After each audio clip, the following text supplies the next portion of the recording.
नमस्कार, मी कीर्ती गायकवाड. स्वागत आहे आपलं आय न्यूज 28 मध्ये. चला तर मग जाणून घेऊयात महाराष्ट्रातल्या ताज्या घडामोडी. नका जाऊ नदीवर, करा विसर्जन. हौदावर वरिष्ठ पदाधिकारी यांचे नागरिकांना आवाहन. पर्यावरणाचे रक्षण करण्यासाठी स्थानिक नगरपालिका प्रशासनाने गणेश विसर्जनाकरता शहरात कृत्रिम हौद तयार केले आहे. नदीमध्ये माती तसेच इतर निर्माल्यामुळे होणारे प्रदूषण रोखले जाईल. पालिकेच्या या उपक्रमाचे खापा शहरांमध्ये कौतुक केले जात आहे.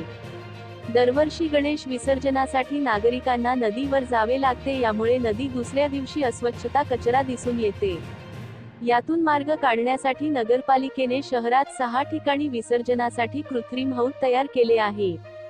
प्रत्येक जागरूक नागरिकांनी या हौदात गणेश विसर्जन करावे असे आवाहन पोलीस उपविभागीय अधिकारी अनिल मस्के, मुख्याधिकारी किरण बगडे, ठाणेदार विशाल गिरी यांनी केले आहे.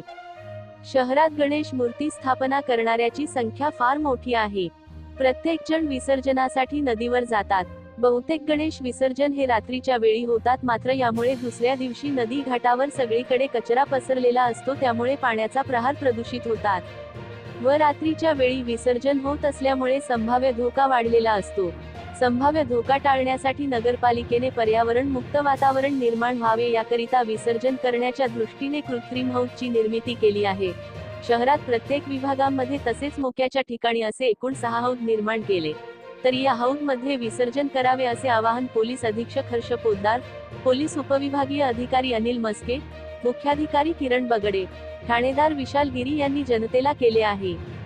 प्रतिनिधी पुरुषोत्तम नागपूरकर, सावनेर तालुका ची रिपोर्टर.